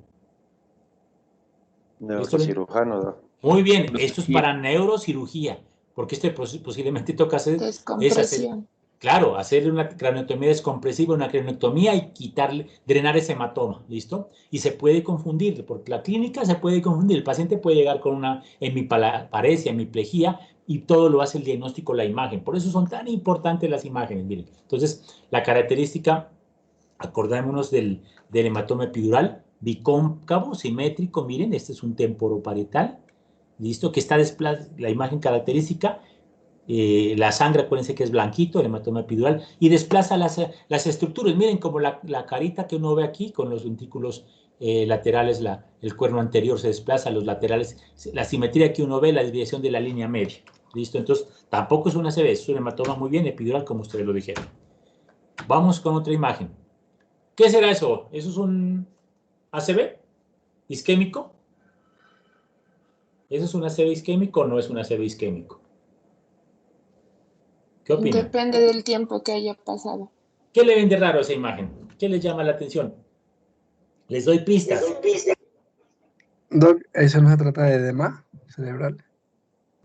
Sí, tiene algo de edema cerebral, pero ¿qué es lo más característico? Miren, este es el que es, yo les soy sincero, este es el que es difícil para uno como médico general, y les hablé, creo que en la anterior charla, que a veces le pasa a uno como médico general. Pues por uno no es un duro para leer tomografías, pero pues este se puede pasar en sus comienzos. Miren, a ver, otra opción. ¿Quién dice que es esa imagen? ¿De qué le parece? ¿Qué es característica? Hemorragia subaracnoidea. Muy bien, nuestra compañera que parece que le gusta la radiología. Perfecto, esa es una hemorragia subaracnoidea. Miren la característica, usted va, las circunvoluciones, la línea interhemisférica ocupada como por estas imágenes hiperdensas, como más blanquitas. Miren aquí donde están la cisura silviana, se ve blanquito, miren por aquí. O sea, cuando usted ve así como que si le hubieran colocado medio de contraste en un TAC simple, esa es una hemorragia subaracnoidea, lógicamente asociada también como imagen, como muy bien dijo el compañero, como de edema cerebral, se ve, pero uno tiene que estar pilas buscando que las cisuras y las circunvoluciones se vean así como borradas. Esa es la imagen de una hemorragia subaracnoidea, que en este caso pues se considera, acuérdense, también un accidente cerebrovascular de tipo hemorrágico, que a veces se puede confundir y uno puede pasarlo inicialmente como una placa, entre comillas, normal. Bueno, aquí, ¿ven alguna imagen que parezca una ACV isquémico? Échenle fe, pues. Sí, en la izquierda. En el izquierdo. Ajá. Bueno, en el paciente aquí esta sería la derecha, esta es la izquierda con la tomografía, ¿no? Ah, en la derecha. Entonces, mire, entonces, sí, y aquí uno es que empieza a echarle ojito, y siempre busquen asimetría y el color, busquen que el color sea el mismo de un lado al otro. Entonces vayan buscando y uno empieza bien juicioso a buscar que el color sea diferente. Aquí empezamos a ver, miren, algo raro. Este color de toda esta parte es diferente al de este lado, ¿sí se dan cuenta? ¿Y cómo es? Miren, entonces esta es ¿esto qué es, hipodenso o hiperdenso? Hipodenso. Hipodenso. Entonces, miren, esto posiblemente el paciente ya lleva más de 6 horas de establecido el evento, por eso ya se va viendo en la tomografía. Recuerden que al principio de un ataque cerebrovascular isquémico, la tomografía va a estar, ¿cómo va a estar? Cuando recién empieza. Normal, y eso es importante. Si usted deja pasar el tiempo, pues la evolución natural de la enfermedad ya va a empezar a ver esto con el paso de las horas, pero esto ya es anormal. Ya es, miren, ¿qué arteria posiblemente se le comprometió a ese paciente ahí? ¿La media? Muy bien, la arteria cerebral media por la distribución, acuérdense. Entonces uno dice, Esta es la cerebral anterior, cerebral media y cerebral posterior. Entonces, posiblemente la arteria cerebral media derecha. ¿Listo? Entonces uno va viendo esos cambios. Miren, comparen otra cosa que también sirve muchísimo, es ver las circunvoluciones. Miren, de la periferia, de la corteza. Miren cómo están aquí. Se entra, sale, entra, un poquito entra por acá. Y comparen con ese lado. ¿Qué pasa ahí? Comparen el otro lado. Están perdidas. No Se sé nada. Se pierde pierden, la continuidad, se Doc. pierden, Se pierde la continuidad. sí, se borran las circunvoluciones. Esto es otra cosa que uno tiene que llamar la atención, es decir, ese man tiene ahí un ataque, un ACV de tipo posiblemente isquémico. Entonces, muy bien, ese es el sitio. Y acá también otras cositas que uno puede ver. Miren, la carita feliz. Entonces uno siempre busca la carita feliz. A esta carita feliz le falta como un ojo. Si se dan cuenta, aquí tiene el ventrículo, el cuerno anterior, el ventrículo lateral, se alcanza a ver aquí, pero acá no se lo ve. Ojo, eso es que está algo raro pasa ahí. ¿Listo? Otra cosa que también nos debe, miren, esta que está señalando aquí la flecha, esto es una vaina que los radiólogos le llaman el signo de la arteria cerebral media hiperdensa. Parece que fuera una calcificación o que tuviera medio de contraste ahí. ¿Listo? Cuando usted encuentre esa imagen ahí a nivel de la parte media, ¿listo? Cerca de la cisura silviana, ese es el signo de la arteria cerebral media hiperdensa y que se asocia a un ACV agudo. Y otra cosa, si alcanzan a ponerle fe, miren, las circunvoluciones, comparen las circunvoluciones de este lado con este lado de acá, no, se pierden también, están perdidas, miren, no se las ve igual. Y se alcanza a ver ya esta área como más hipodensa, miren, desde aquí se ve como ya el color es diferente de este lado de acá, ¿listo? Otra cosa que también se puede ver, miren, hipodensidad que compromete a todos los ganglios basales. Miren, los ganglios basales que están aquí al lado del putame, del núcleo caudado, uno alcanza aquí, la rodilla, también le alcanza a ver aquí alterada, la cisura silviana, se alcanza a ver, ¿listo? Y lo que les decía, se borran los surcos de la convexidad. Comparen los surcos de la convexidad. Miren, chin, en este lado bien chévere, bien bacano, se lo ve. Por aquí, chan, chan, chan. Y acá se pierden. Entonces, un signo que uno tiene que buscarlo, porque el que busca, muchachos, el que busca encuentra. ¿Listo? Doc, Entonces, ahí esas son calcificaciones en la sí, parte de los ventrículos, sí, en la imagen muy derecha. bien. Eso, estas son calcificaciones. Esas son calcificaciones posiblemente de las granulaciones aracnoideas que se calcifican con la edad y son normales. ¿Listo? Pero acá, aquí se va viendo, miren, también ya el área de hipodensidad por el ACV isquémico, posiblemente por compromiso de la arteria cerebral media derecha. ¿Listo? Entonces son cositas que uno tiene que tener en cuenta. Pues el ACV hemorrágico, muchachos, eso lo ve hasta el portero. Eso sí es fácil porque uno le ve la imagen grandotota de hiperdensa, ¿listo? Que desplaza la estructura, pues eso es más fácil de ver, ¿listo? Otra cosa importante, los ACV hemorrágicos se ven hiperdensos, ojo, pero los ACV isquémicos, miren muchachos, por lo general se ve con el paso del tiempo imágenes hipodensas, ¿listo? Como aquí, que un infarto cerebral el tenaz, miren, compromiso casi de más del 70% del encéfalo, del lado izquierdo. ¿Qué exámenes le vamos a pedir? Entonces, acuérdense, ya llegó el paciente, doctor, y usted lo ingresó, lo encontró que está focalizado, lo encontró afásico, le hace la clasificación de NIS, le da 10 puntos, lo va a ingresar a observación, muchachos. Pacientes tienen que ingresarlos a observación. Y no se olviden, siempre en estos casos también, ante la duda, hospitalícelo. Y eso a veces uno le pasa. ¿Será una ACV? ¿No será una ACV? No es muy clara la clínica, hospitalícelo. ¿Listo? Siempre, muchachos, pequemos por exceso. ¿Listo? Siempre pensemos en nuestros pacientes. Miren, yo siempre defiendo el médico general. Yo pienso que lo más berraco, miren, en medicina es el médico general bueno. Porque usted tiene que saber de todo, ¿listo? En cambio, usted se especializa y se dedica a una sola ramita de la medicina y se vuelve experto porque pues todos los días viendo las mismas cosas, pero uno de médico general le toca saber de todo. Y a veces la sociedad y los colegas le exigen que uno sepa, a veces inclusive con el especialista. Ay, ¿por qué usted no es el diagnóstico de tal cosa? Pues para un especialista que está todos los días metido en ese cuento puede ser algo muy fácil, pero para uno como médico general a veces lo pone a patinar. Y de ahí la importancia de la labor tan grande que tiene el médico general en todos los servicios de salud de nuestro territorio. Y yo admiro muchísimo también, como les digo, a los médicos rurales. Esa es una función muy, muy valiosa y los invito para que hagan rural, muchachos. Eso es una cuña, publicidad gratis. el rural sirve muchísimo uno como médico. La experiencia que uno obtiene en el rural es grandísima y los invito a que busquen hacer su rural. Entonces, ¿qué le vamos a pedir al paciente? Lo más importante y lo primero que es que le vamos a pedir, ¿cuál es el examen más rápido con los equipos modernos? La glucosa. La glucometría. Glucometría. Doctor, que le llega un paciente que está con alteración de la conciencia, está estuporoso y parece que no mueve un lado. Primer examen, vaya.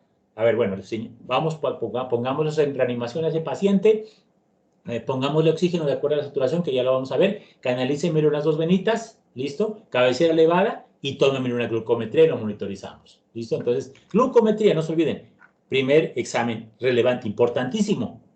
Se han pasado casos de hipoglicemia en las berracas que creen que es un ACV, porque es un imitador, acuérdense, listo. Hagan un electrocardiograma, busquen de pronto una arritmia, una fibrilación auricular, ahí está el diagnóstico. Ahora, es un ACV posiblemente isquémico, de origen embólico, porque el paciente tiene una FA, ¿listo? Que no tenía antes. Pidan un hemograma, placa de tórax a los pacientes, buscando cardiomegalia, alteraciones que expliquen de pronto un origen cardioembólico. Tiempos de coagulación, siempre pidan tiempos de coagulación. Ya la glicemia o glucemia central, este examen se demora 1 o 2 horas, pero usted ya tiene su glucometría de entrada que le dice que más o menos cómo está. Y ojo, electrolitos, porque acuérdense que las alteraciones de los electrolitos son imitadores de alteraciones neurológicas. Una hiponatremia le puede dar síntomas neurológicos, ¿listo? Entonces pidan siempre, una hipocalcemia le puede dar síntomas neurológicos, pida electrolitos, pida función renal también, ¿listo? Y ya como estudios pues más avanzados, va a pedir usted un ecocardiograma transtorácico, un doble carotidio para ver si hay de pronto una placa aterosclerótica en la carótida, que se desprende un émbolo, que puede ser una representación de una enfermedad carotidia oclusiva. Manejo. Lo más importante, acuérdense que el manejo de uno como médico general en urgencias siempre tiene que buscar defender esa zona de penumbra isquémica, la parte del cerebro que puede todavía recobrar la funcionalidad en esos casos en los que hace veces ya están establecidos. Siempre buscamos detener el daño primario y prevenir el daño secundario. Lo ideal de estos pacientes son manejarlos en las unidades de ACV. Muchos hospitales a nivel del mundo han establecido ya las unidades de ACV, como las unidades coronarias, ¿listo? Que manejan exclusivamente estos pacientes y son, pues, lógicamente ya especialistas en el tratamiento. Siempre no nos olvidemos, muchachos, hacer el manejo del ABCD, la vía aérea, la respiración, la circulación, el déficit neurológico, la exposición. Y ojo, no se olviden, y sobre todo cuando uno esté en el rural, si el paciente le llega con un Glasgow de 8 o menos, acuérdense que lo primero es intubar a ese paciente. Tiene que intubarlo y, lógicamente, remitirlo entubado. Porque si usted no lo intuba, el paciente va a morir por falla respiratoria, ¿listo? Va a morir por obstrucción de la vía respiratoria, posiblemente por los tejidos blandos de la lengua, que esa es la causa de muerte en esos pacientes, ¿listo? Entonces, eso es lo más importante.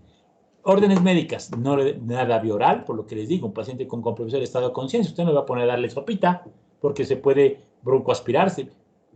Los reflejos protectores de la vía aérea no funcionan bien y hay que dejarlos en vía oral. Además, los pacientes pueden tener también disfagia y alteraciones de la motilidad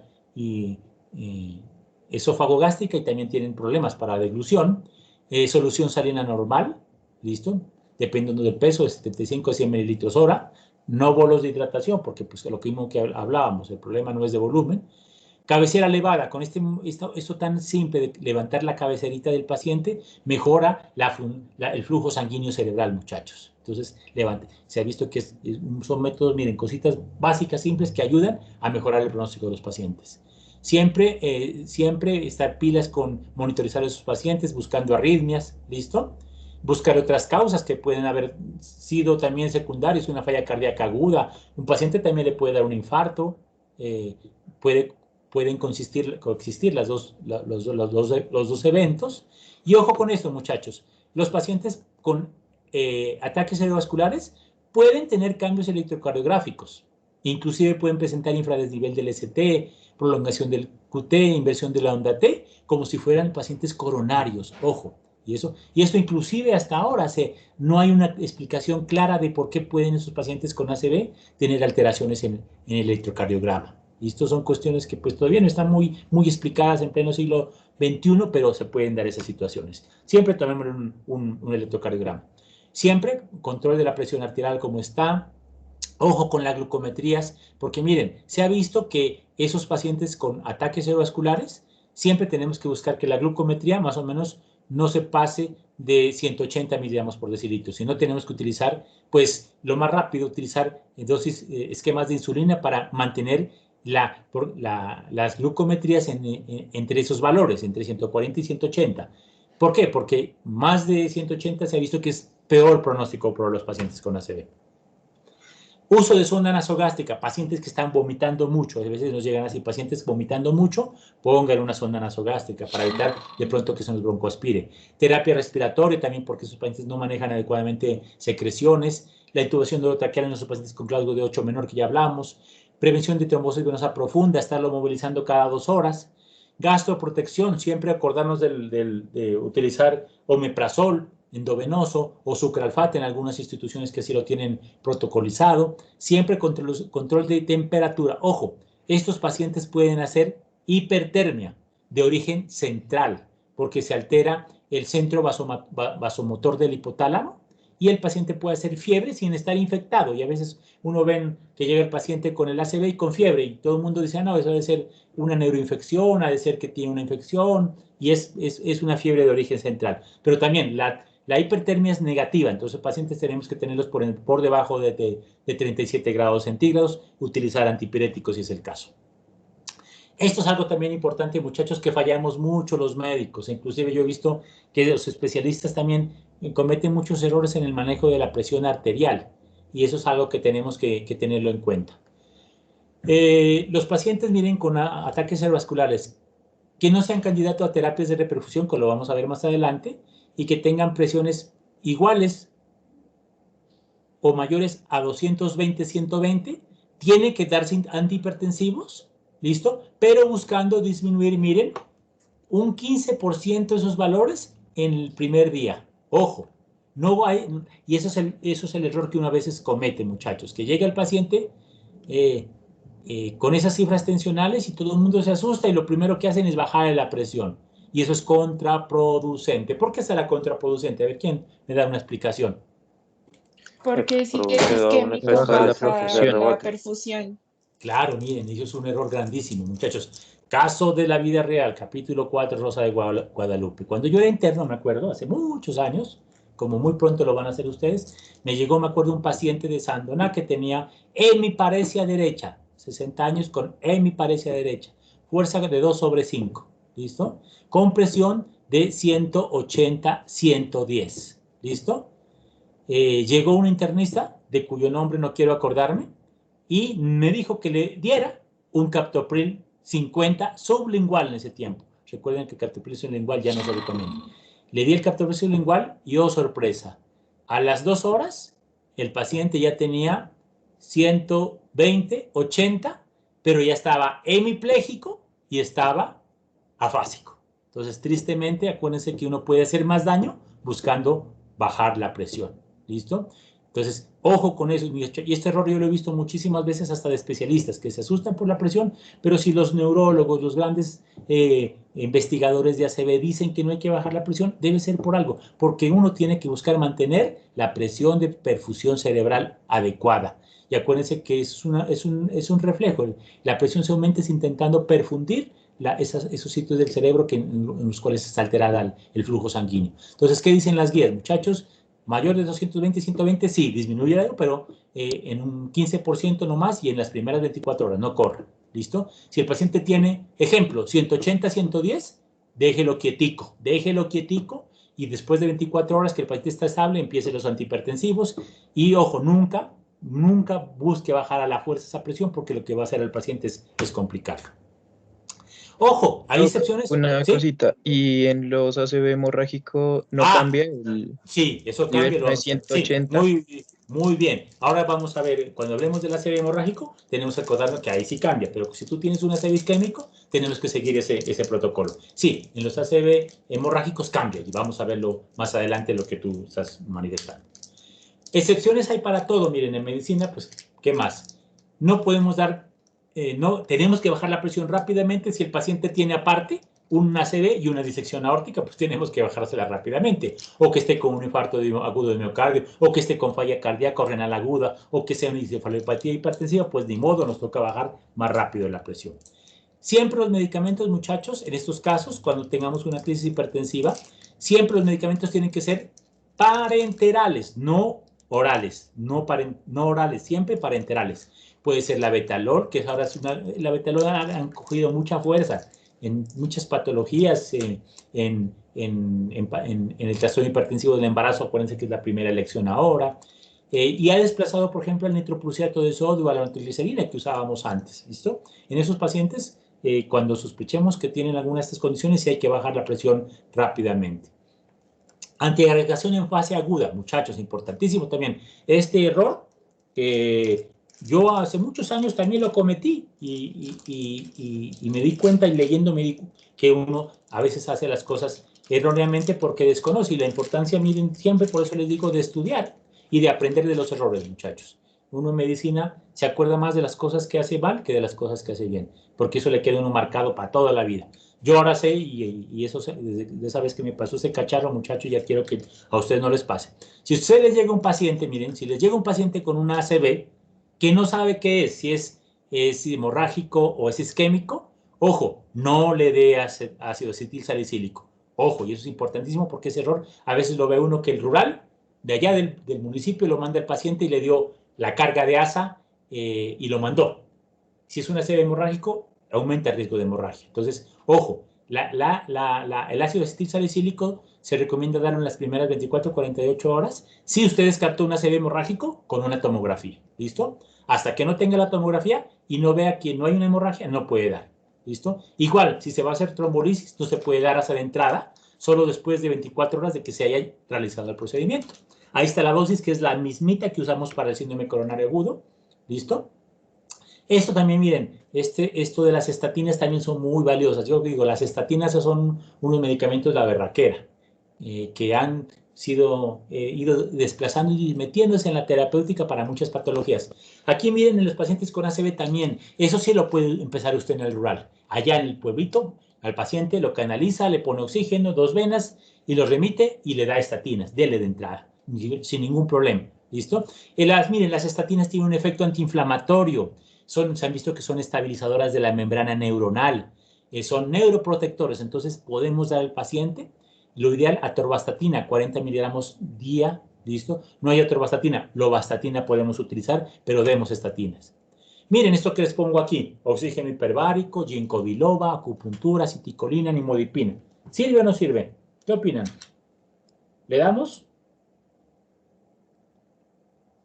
Miren, yo he visto inclusive especialistas que formulan alguna de estas cositas a los pacientes con ACV. Pero ¿qué dice la ciencia y la evidencia actual, muchachos? Nada de esto sirve. Los estudios no han mostrado que sirva. ¿Listo? Para un ACV isquémico.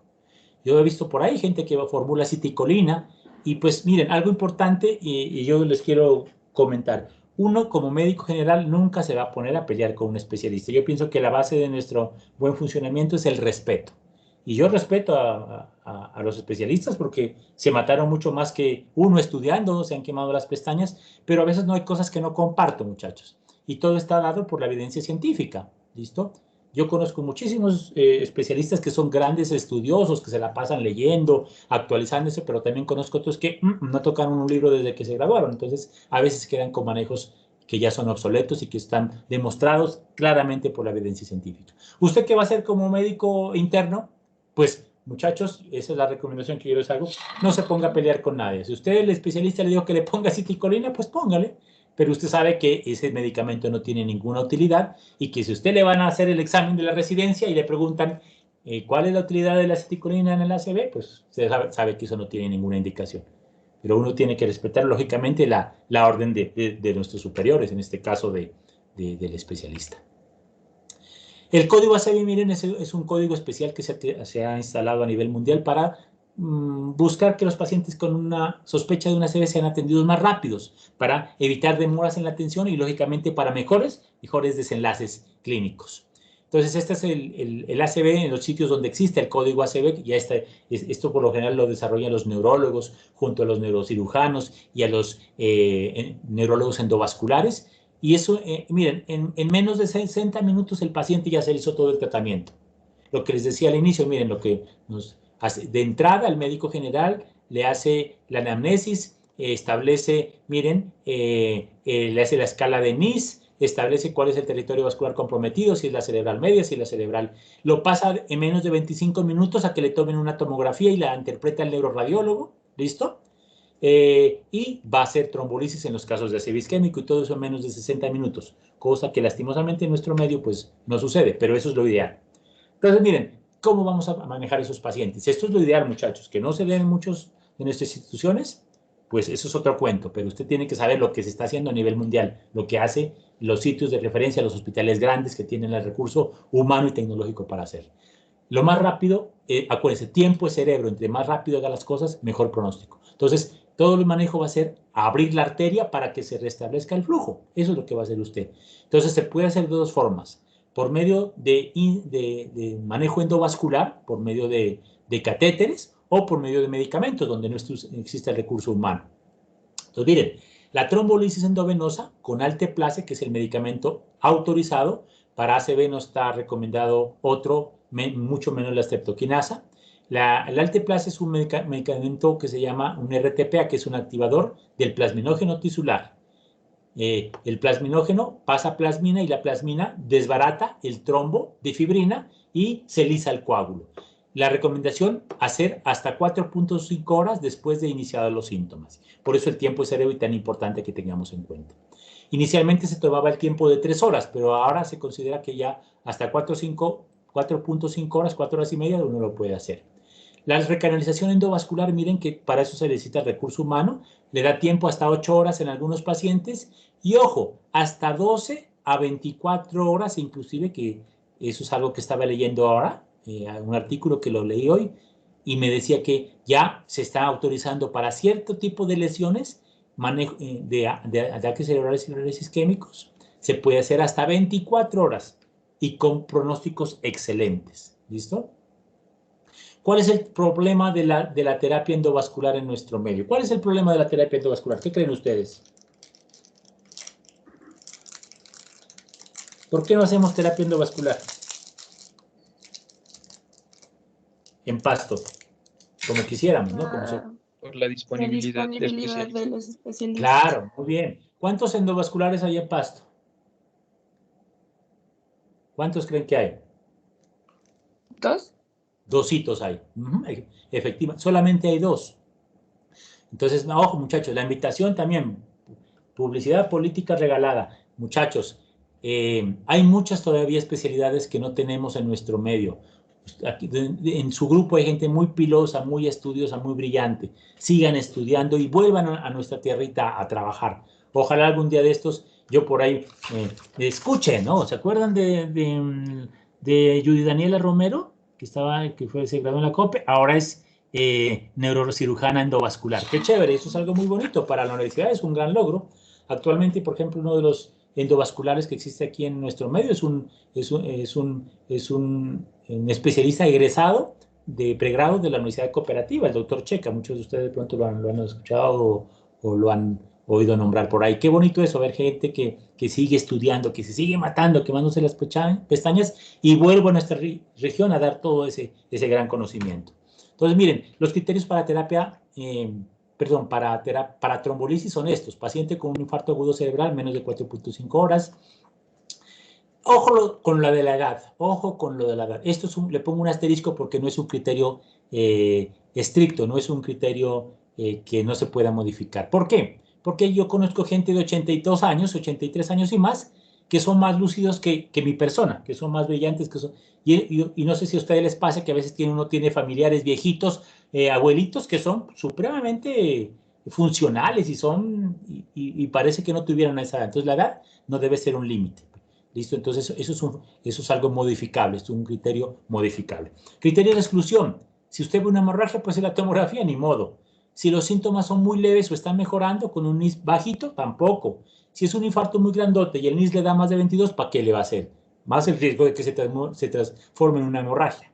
Si el paciente está convulsionando y no se lo puede manejar, también no se puede hacerle terapia trombolítica. Si el paciente está anticoagulado, tampoco. Si al paciente le hicieron una cirugía mayor en 2 semanas previas, hace una semana le hicieron craneotomía y le dio una ACV, pues no se le puede hacer trombolisis. Si tiene historia de alguna hemorragia cerebral en su vida, si tiene trombocitopenia, hay muchas contraindicaciones que uno tiene que revisar. Ojo con el beneficio, miren, entre más rápido, mejor. Si lo hace dentro de las 3 horas, 1 de cada 3 pacientes con ACV isquémico quedan 100% bien. ¿Listo? Y entre más pasando el tiempo, pues los resultados puede ser que no sean los mejores. ¿Qué utilizamos? El Alteplase. El frasquito se llama Actilice, viene de 50 miligramos, vienen 2 frasquitos. Y la dosis facilita, receta de cocina, 0.9 miligramos por kilo, ¿listo? Máximo 90 miligramos, ¿listo? Que se pone la mitad del... el bolo inicial es del 10% que se lo pasa en 1 minuto y el resto en infusión para 1 hora. En 1 hora se ven los resultados de la trombolisis, ¿listo?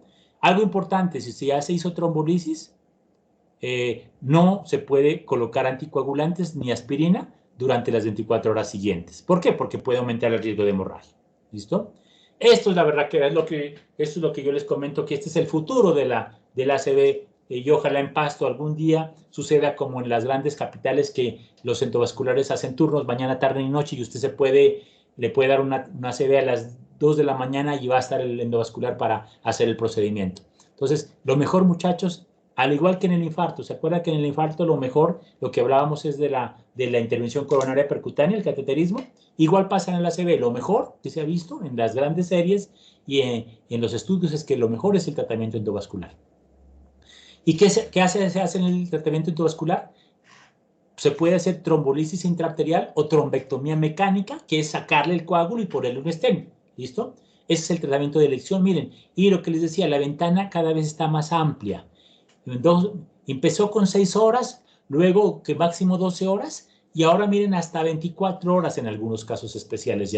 Y todo cambia y lo chévere, porque también todo esto va avanzando, la ciencia, los elementos, el instrumental, los catéteres, todo eso va avanzando cantidades. ¿Listo?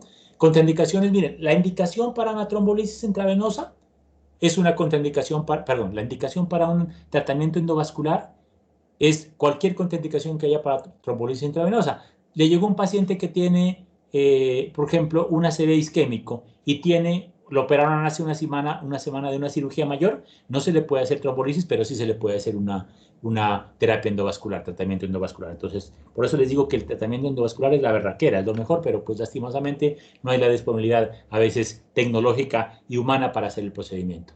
Complicaciones del ACV, caídas, escaras, infecciones urinarias, neumonías, muerte, lo que usted quiera, son las complicaciones del ACV isquémico.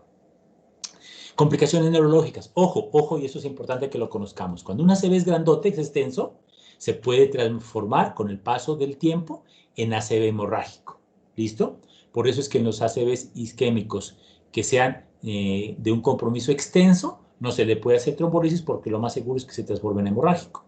Efecto de masa también pueden producir los mismos ACVs. Hidrocefalia, lógicamente por compromiso del sistema ventricular, y pacientes que quedan con convulsiones.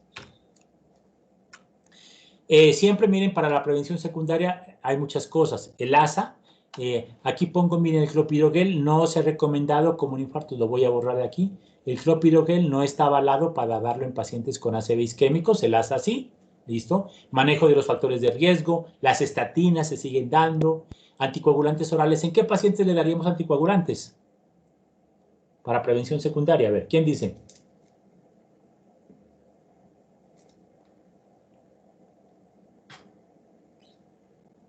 ¿Podría ser en pacientes que tengan enfermedad arteriosclerótica o obstructiva? Sí, puede ser, pero ¿qué es más frecuente ver uno? Fibrilación auricular. Muy bien, en fibrilación auricular con un CHAS alto, esos pacientes pues se benefician de darles anticoagulación a largo plazo. La endarterectomía carótida o angioplastia, ¿qué es eso? ¿Alguien sabe qué es esa vaina? A ver, ¿quién sabe qué es eso? ¿Qué es la endarterectomía carótida? Pues muchachos, miren, pacientes que tuvieron un ataque cerebrovascular isquémico y en el Doppler carotidio le encontraron una placa de ateroma. Aquí tenía una placa de ateroma grandota. ¿Listo? Aterosclerosis. Entonces, la endarterectomía carotidia es abrir la arteria y quitarle la placa aterosclerótica que con el tiempo puede obstruir la circulación y darle al paciente una ACV. ¿Listo? Esa es la famosa endarterectomía carotidia. Una técnica es hacerlo abierta, pero acuérdense que ahora cada vez con la tecnología que hay, cada vez todo se hace endovascular. Entonces, ¿ahora qué se hace? Miren, se mete un catéter, los cirujanos vasculares periféricos le meten un catéter y colocan, dilatan, hacen angioplastia, inflan el catéter y le dejan ahí colocado un stent en la carótida. ¿Para qué? Para que no se le vuelva a obstruir y no vayan a hacer un evento cerebrovascular a futuro. ¿Listo? Bueno, preguntas de ACV isquémico, si no pasamos a la hemorrágico, que es lo último. ¿Dudas, preguntas, quejas, reclamos, sugerencias? Bueno, vamos a hablar del ACV hemorrágico rápidamente, es cortico. Es cuando se rompe un vaso intracerebral, ¿listo? Y produce un sangrado que daña el tejido neuronal en el sitio donde se sucedió el evento, ¿listo? Se asocia también a aumento de la presión intracraneana, ¿listo? Y puede llevar a herniación cerebral, hidrocefalia y, lógicamente, muerte. Acuérdense que el hemorrágico es el 13% de todos los ataques cerebrovasculares, el 87% era el isquémico. Causa los que están ahí, miren, problemas de la coagulación, hipertensión mal controlada, angiopatía amiloide. Acuérdense que la angiopatía amiloide es cuando se deposita esa sustancia amiloide en las capas musculares y media de las arterias que va llevando a que se vayan debilitando. Tumores, un tumor puede sangrar y puede producir una hemorragia. Lo más frecuente, malformaciones arteriovenosas, aneurismas cerebrales, angiomas cavernosos que también son malformaciones vasculares, un ACV extenso isquémico, que se transforme en una ACV hemorrágico y drogas de abuso. Aquí está la cocaína. ¿A alguien le gusta el rock en español de ustedes o no? ¿A quién le gusta el rock en español? ¿Saben quién fue Gustavo Cerati? ¿Quién fue Gustavo Cerati? ¿El cantante de Soda Stereo? Muy bien, el cantante, la voz líder de ese trío argentino famosísimo en los 80s, 90s, que fue Soda Stereo.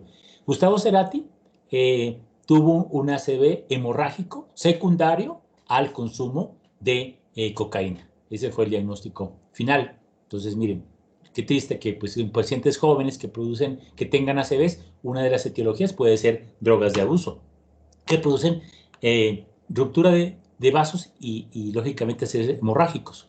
Miren, aquí también, miren, ¿qué es una malformación arteriovenosa? Y esa vez uno la confunde con un aneurisma.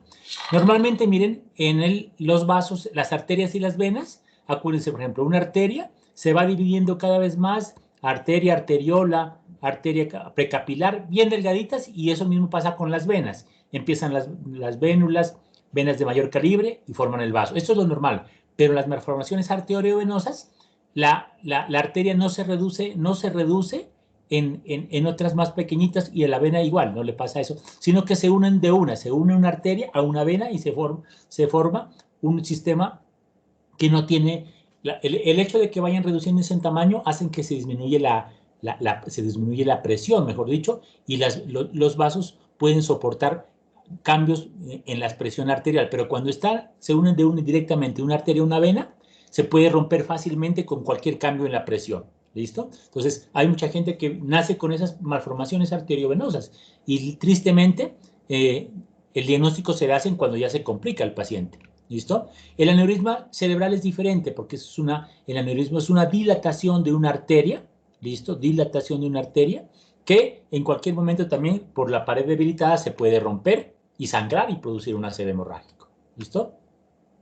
Entonces, el ACV hemorrágico hay de dos tipos, primario y secundario. Primario, cuando se produjo la ruptura del vaso por ejemplo, por aterosclerosis. El vasito se fue, la media se fue debilitando por una placa aterosclerótica y se rompe. O secundaria, cuando se produce por una malformación vascular, por una malformación arteriovenosa, o en tumores que tengan vasos nuevos que se puedan romper, como vemos aquí esta imagen de esa hemorragia. Las clasificaciones clínicas, miren, son más dramáticas por lo general que el ACV isquémico. el paciente tiene un compromiso más rápido, más deterioro del estado de conciencia. Y ojo, la mayoría de los ataques cerebrovasculares hemorrágicos, la gran mayoría, miren, 60% en los ganglios de la base. Menos frecuente en los hemisferios y menos frecuente en el tallo en el cerebelo. La cefalea y el vómito están presentes en la mitad de los pacientes, también es importante. A veces la mitad de los pacientes que están vomitando mucho puede ser que tengan también un ACV hemorrágico. Pero ojo, miren, y esta es una vaina bien importante que yo quiero traerles a colación y que nunca se olviden. No se puede diferenciar ACV isquémico de hemorrágico solamente por la clínica, no se puede. Hay cosas que sugieren que está vomitando mucho, que fue como más súbito, puede ser, pero eso no descarta porque el isquémico también puede darle igual. Siempre, muchachos, el diagnóstico lo hace una tomografía. Por eso usted hace un diagnóstico inicial, que es un ataque cerebrovascular, pero tiene que clasificarlo por medio de imágenes. Entonces aquí está, miren, pues el ACV isquémico hemorrágico, como les digo, muy clara la imagen hiperdensa, una colección hemática, ¿listo? Desplaza la línea media, o acá que se ve hemorragia subaracnoidea también en esta imagen de la derecha. En los pacientes que tienen una ACV hemorrágica y son jóvenes, hay que buscarle alguna malformación, entonces uno le manda a hacer, aparte, un angiotac. El angiotac cerebral, miren, sirve para buscar malformaciones arteriovenosas o aneurismas, y uno lo ordena cuando ya en el TAC cerebral normalito, en el TAC cerebral simple le sale una hemorragia, entonces uno busca cuál es el vaso, si hay alguna malformación que pueda explicar, ¿listo? También se puede hacer resonancia nuclear magnética, pero pues eso depende ya de lo que diga el especialista. El tratamiento, miren, estos pacientes de ACV hemorrágico la evolución es más catastrófica, por lo general tienen que ir a la unidad de cuidados intensivos. Igual, Glasgow de 8 menor, intúbelo el paciente. Estos pacientes, cuando usted ve una imagen de hemorragia de entrada parenquimatosa o subaracnoidea, interconsulte neurocirugía, ¿listo? ¿Por qué? Porque lo que manejan las hemorragias son los neurocirujanos. Ojo, aquí también miren lo que decía nuestro compañero ahora. La presión, aquí sí tenemos que bajar la presión arterial. Tenemos que buscar que la tensión arterial media siempre está a menos de 130. ¿Listo? A diferencia del ACV isquémico. Y ojo, igual, drogas titulables, por lo general parenterales, tampoco vamos a bajar de una la presión porque pues también podemos producir problemas. ¿Listo? Siempre, miren, cabecera elevado, analgesia, ya el neurocirujano definirá colocarle un catéter de drenaje para medir la presión intracraneana, manejar la hipertensión arterial, como ya lo decíamos, a veces toca relajación muscular, barbitúricos, ventilación mecánica. Si el paciente convulsiona, se le pone fenitoína. Hay algunos neurocirujanos que de entrada les ponen a los ACV hemorrágicos fenitoína, pues eso también depende del gusto del especialista. Las guías mundiales no recomiendan de entrada colocar fenitoína, a menos que el paciente tenga antecedente de epilepsia o convulsiones, de lo contrario no. Eso también es muy discutible. Si el paciente presenta como complicación una hidrocefalia, pues toca lógicamente colocarle, eso lo hará el neurocirujano, pero él es el especialista que va a definir ese manejo. Aquí también vemos, por ejemplo, cuando hay una hemorragia, eso también tiene sus criterios que ya los manejas el neurocirujano, no como médico general, pues eso hace parte por fuera de lo que tenemos que saber los médicos generales. Si es un efecto de masa, el hematoma hace un efecto de masa importante, es un paciente joven con buen pronóstico funcional, pues se hace una cranotomía descompresiva, se le coloca un catéter de PIC y eso ya lo hace el especialista. Bueno, muchachos, preguntas, dudas, sugerencias. Si no, vamos a pasar a un quiz. El quiz, no, mentira. Este es un quiz virtual. No saquen una hojita. No se preocupen que esto no es de secar hojitas. Esto vamos a hacer un quiz virtual. Entonces, porfa, saquen sus... ¿Sí? Una preguntita. Con mucho Si, por gusto. ejemplo, llega un paciente con pues, los síntomas de ACV isquémico y llega dentro de la ventana de trombolisis, pero como sabemos, pues antes de las 6 horas el ACV isquémico puede dar un TAC normal. Entonces, ¿es posible pedir una resonancia o simplemente con los síntomas ya es candidato para trombolisis? Con los síntomas. Aquí es mejor pecar por exceso. Entonces, pacientes donde se hace pues trombolisis de forma rutinaria, el hecho de tener menos de 4.5 horas de evolución, una tomografía que no muestre ninguna imagen hemorrágica y que el paciente no tenga contraindicaciones, de una trombolisis. ¿Listo? Para trombolisis, el examen de elección es la tomografía, no la resonancia. ¿Listo? Entonces, sí, de una, donde se hace con la tomografía, que no se ve ninguna imagen en la tomografía, que se la vea normal, y tenga menos de 4.5 horas de ventana, se hace trombolisis, ¿listo? Con lo que decíamos, con alteplase, a la dosis que definimos de 0.9 miligramos por kilo, como lo vimos en la... Bueno, muchachos, entonces, vámonos a Última la... pregunta. Si el Claro, paciente nos llega inconsciente, ¿nosotros tenemos que intubar claro, o ojo, qué hacemos? tenemos que intubarlo, claro. Esa es la función de uno como médico general, muchachos. Recuerden que uno de médico general y una de las situaciones más importantes es asegurar la vía aérea. En el ABCD primero es vía aérea, vía aérea. Entonces, si usted un paciente llega con un Glasgow de 8 menor por el ACV, tiene que intubarlo y tiene que remitirlo intubado. Entonces, eso también es algo importante que los médicos de urgencias tenemos que, pues, aprender a intubar y tenemos que, porque eso salva vidas, la intubación, proteger la vía aérea es lo primero. El paciente se muere más rápido por la obstrucción de la vía aérea que por el ACV si tú no lo intubas. Doc, ¿y si llega de pronto inconsciente pero respirando, puede pasar? Sí, claro, sí, pero como te digo, uno le saca el Glasgow al paciente, entonces tú le sacas el Glasgow. A ver, entonces respuesta verbal, respuesta motora, respuesta verbal. Y si tú te pones a sacar el Glasgow y el paciente te da que tiene 8 o menos, tienes que intubarlo, ¿listo? Y eso sirve para todo, para ACV, para trauma craneoencefálico, para intoxicaciones. El hecho de que un paciente tenga un Glasgow de 8 o menor, por cualquier patología, tú tienes que intubarlo, porque tienes que proteger la vía aérea. Listo, Doc, Bueno. gracias. Listo, muchachos, estamos 7. Sáquenla, vamos, adelantemos, que nos faltan 7 nomás han entrado. Código 43 85 52. Sin miedo, solamente hay 7. Entren, entren. ¿Alguien tiene horas? ¿Qué horas son, muchachos? Se me perdió el celular. 265, Doc. Uy, nos pasamos. Bueno, ya está viendo sopita acá en mi casa. Bueno, solamente estamos 11. ¿Qué pasó? 13, ¿qué poquitos? ¿Estuvo tan aburrido la clase? No, tan aburrida no estuvo, muchachos. Algo aprendimos. 16. Bueno, con 20 empezamos. 19, 20. Muy bien. ¿Alguien falta por entrar?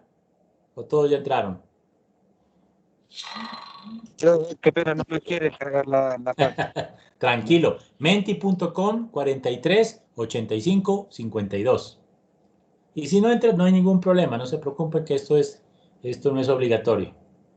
Bueno, en esta clase virtual usted aprendió o recordó. ¿Qué opinan? ¿Aprendió algo? ¿No aprendió nada?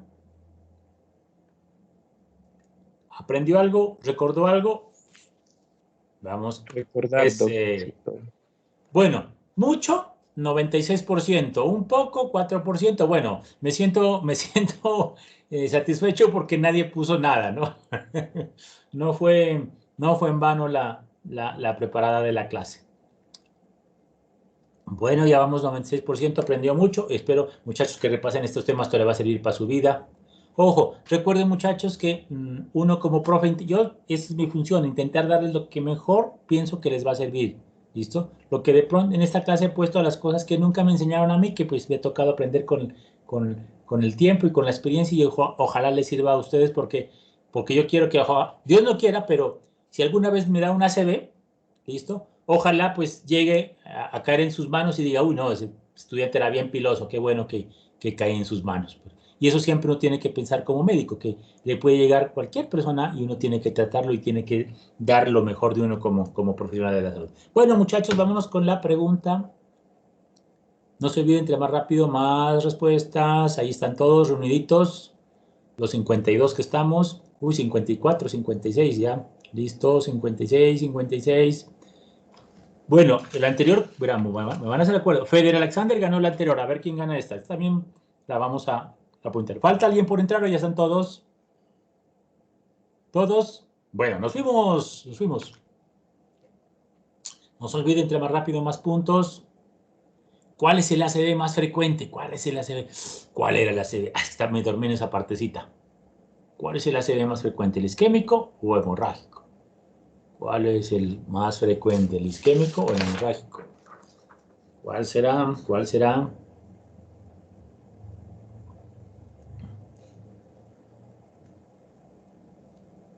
Shabima, ¿estás por ahí? Hola, Shabima.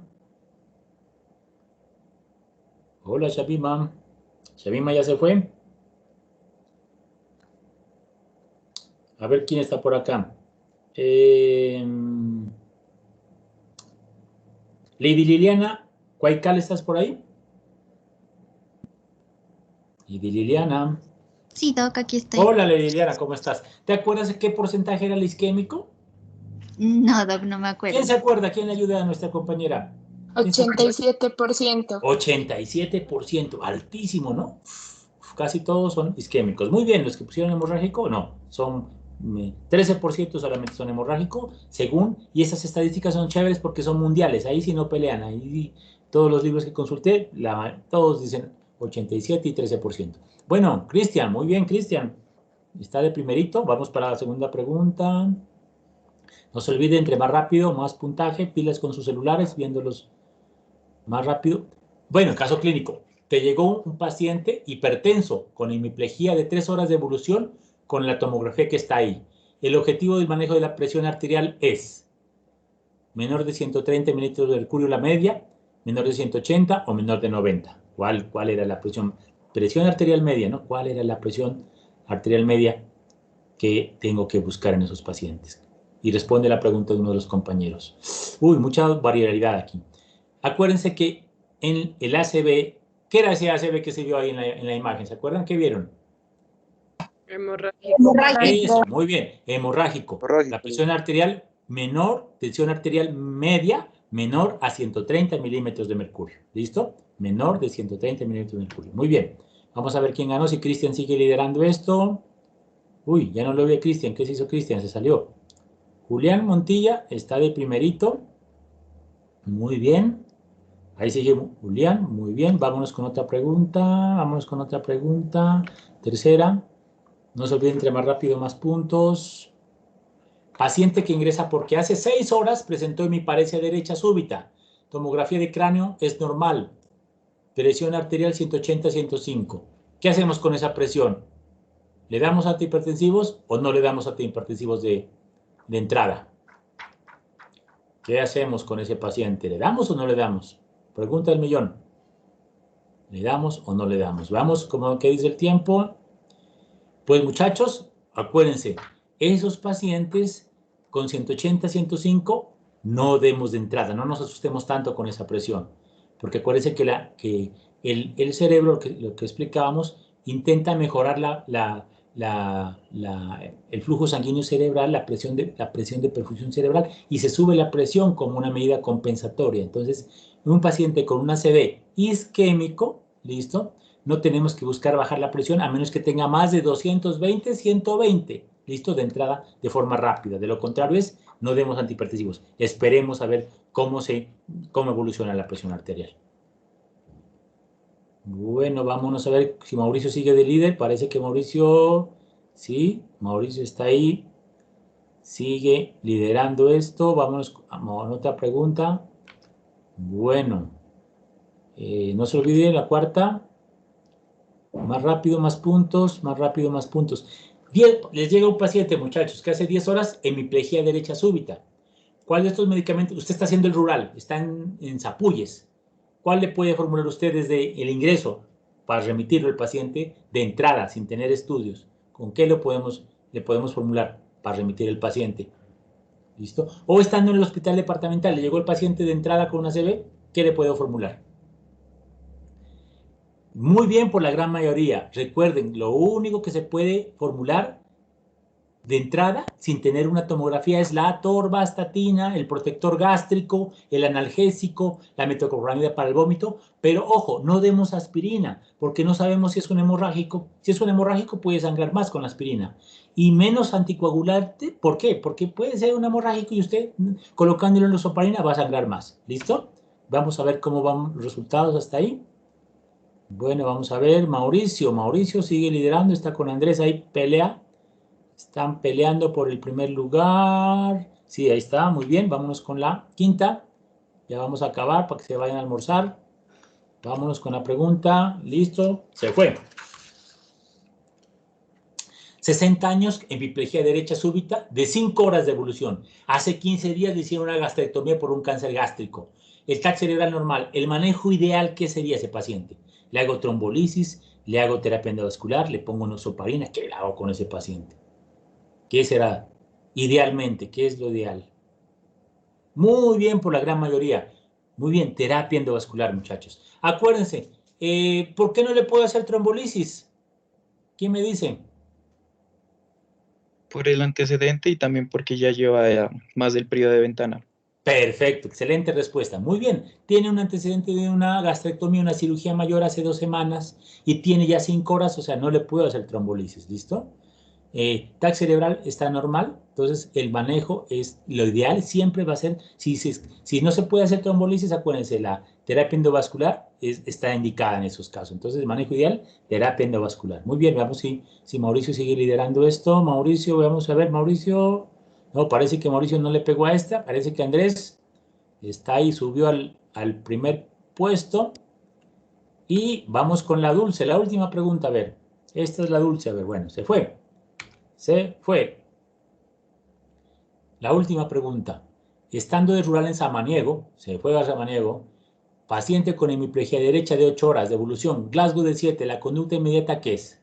Remitirlo como una urgencia vital para toma de TAC, remitirlo a un hospital de tercer nivel previa intubación orotraqueal, o darle la ASA, la caca de ASA y remitirlo. ¿Qué hacemos? ¿Qué hacemos con ese paciente? ¿Qué hacemos con ese paciente? Muy bien por la gran mayoría. No se olviden, paciente con Glasgow de 8 o menos, intubarlo y remitirlo. ¿Listo? A un hospital donde le den todo el tratamiento. Ojo, sí hay que remitirlo, pero no se olviden, intubar, hay que intubar a ese paciente por el Glasgow, ¿listo? Y no, ojo, no le den ASA porque puede ser un hemorrágico y sangra más, ¿listo? Bueno, resultados y ganador final. ¿Quién fue nuestro ganador final? Andrés, parece que ganó Andrés. No, Andrés no, tenemos nuevo ganador, esto es así, miren, esto puede variar y nuestra ganadora de hoy es María José. Bueno, muy bien, muchachos. Bueno, no sé si tengan alguna pregunta, alguna duda. Muchachos, espero que esta charla, esta clase les sea útil para su vida profesional y muchas gracias por su atención. María José, ¿me das tu apellido? María José Huertas, doc. Listo, María José, ya te voy apuntando aquí, ganadora de un concurso. Que estén muy bien, muchachos. Gracias por su atención. Gracias, doc. Gracias, Gracias, doc. Muy amable, feliz día. Gracias, Muy doc. buena clase.